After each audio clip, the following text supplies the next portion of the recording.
कितने लोग कितना काम है। इस कहानी में आप सीखेंगे कि कामकाज के लिए सही संख्या में लोग जुड़े तो मेहनत कम और नतीजा ज्यादा होता है। कहानीकार अमित सिन्हा। दादाजी की आवाज हमेशा शांत रहती थी। वो कहते थे, एक बात याद रखना बेटा, हर काम के लिए एक नंबर तय है। मैंने उनसे पूछा, नंबर मतलब? वो मुस्कुराए और बोले, तब करना हो तो अकेले, पढ़ना हो तो 2, गाना हो तो 3, खेती 4, सफर 5 और युद्ध पूरी भीड़। मैंने सोचा ये तो कोई पहेली है। लेकिन वो पहेली मेरी जिंदगी में धीरे धीरे जीता गई। पहला सीन मैं 17 का था। मैंने फैसला किया कि रोज सवेरे 5 बजे उठूं, दौड़ूं, फिर ध्यान बैठूं। दोस्त भी यही सुन रहे थे। पहले दिन 4 लोग पहुंचे, दूसरे दिन 2, तीसरे दिन मैं अकेला रह गया। और अकेले में मैंने 3 साल लगातार नहीं छोड़ा। तभी समझ आया कि तब अकेले ही होता है, क्योंकि भीतर की आवाज बाहर की आवाजों से तेज नहीं होती। दूसरा सीन कॉलेज में एग्जाम। मैंने पढ़ाई का जोड़ीदार चुना, सुमित। हम एक दूसरे को प्रश्न पूछते, उत्तर बनाते और भूल सुधारते। अकेले पढ़ता तो कई गलतियां छू जाती, लेकिन 2 माथे मिले तो जवाब साफ हो गया। उस साल दोनों ने टॉप किया। तभी पक्का हुआ कि पढ़ाई का सही आकार 2 है। तीसरा सीन गांव का मंदिर का मेला।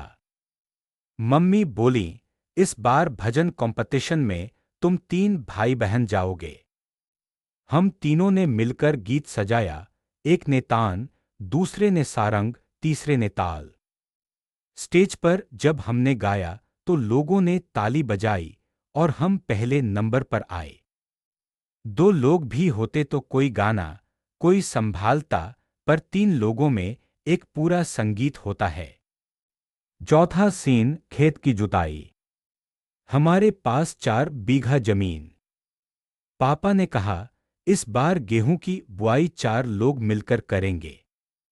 एक ने ट्रैक्टर चलाया, दूसरे ने बीज रखा, तीसरे ने कीटनाशक छिड़का, चौथे ने सिंचाई की।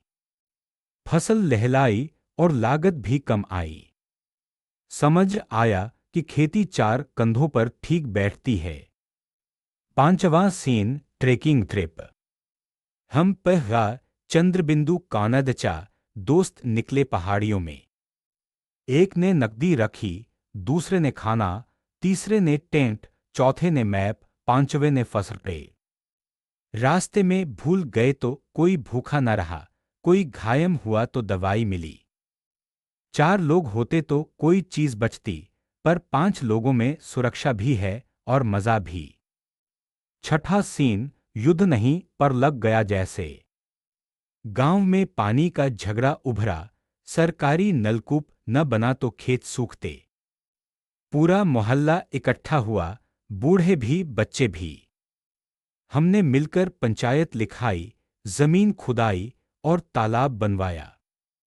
एक आदमी की शिकायत कागज में दब जाती, पर भीड़ की आवाज अखबार छापता है। तभी समझ में आया कि युद्ध जैसे काम में फौज की जरूरत होती है। अब मैं उस उम्र में पहुंच चुका हूं जो दादाजी थे।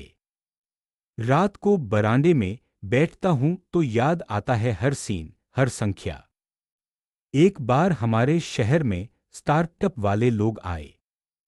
उन्होंने कहा, हम 3 लोग मिलकर करेंगे तो कंपनी बनेगी। मैंने कहा, बिल्कुल, लेकिन याद रखना तब तुम्हारा अकेले का होगा, रिसर्च 2 का, प्रेजेंटेशन 3 का, मार्केटिंग 4 का, और जब मार्केट में वॉर होगा तो पूरी टीम चाहिए होगी। सब हंसकर चले गए, लेकिन 3 साल बाद फोन आया कि उनकी कंपनी टिक गई। उन्होंने कहा, हम हर चरण में आपके बताए नंबर बदलते रहे, कभी कम नहीं, कभी ज्यादा। अब मैं अपने बेटे को बताता हूं, सुन ले, ये नियम सिर्फ पुरानी किताबों की बात नहीं, वक्त का गणित है। जब भी हम समझते हैं कि कौन सा काम कितने लोगों से बनेगा, तो जिंदगी आसान बनती है। कभी कभी हम बहुत लोग लगा देते हैं, जिससे भीड़ उलझती है। कभी अकेले पर भरोसा करते हैं, जबकि दोस्तों की जरूरत होती है। नंबर याद रखो तो ऊर्जा बचेगी, दोस्ती मजबूत रहेगी, परिणाम साफ दिखेगा। यह है दादाजी की देन, जो आज भी चल रही है। अब जब भी कोई मुझसे पूछता है, कितने लोग कितना काम, तो मैं मुस्कुराता हूं और उन 6 पंक्तियों को दोहराता हूं। तप करना हो तो अकेले, पढ़ना हो तो 2, गाना हो तो 3, खेती 4, सफर 5 और युद्ध पूरी भीड़। संक्षेप में यह है, किसी काम को सबसे बेहतर तरीके से करने के लिए लोगों की सही संख्या चाहिए। अगर संख्या कम हो जाए या ज्यादा हो जाए तो मेहनत या तो बेकार चली जाती है या उलझन बढ़ जाती है। सही संख्या रखोगे तो ताकत बढ़ेगी, समय बचेगा और परिणाम आपके हक में होगा। अगर वीडियो पसंद आया तो वन वे चैनल को सब्सक्राइब जरूर करें। आपका एक सब्सक्राइब हमारा हौसला बढ़ाता है।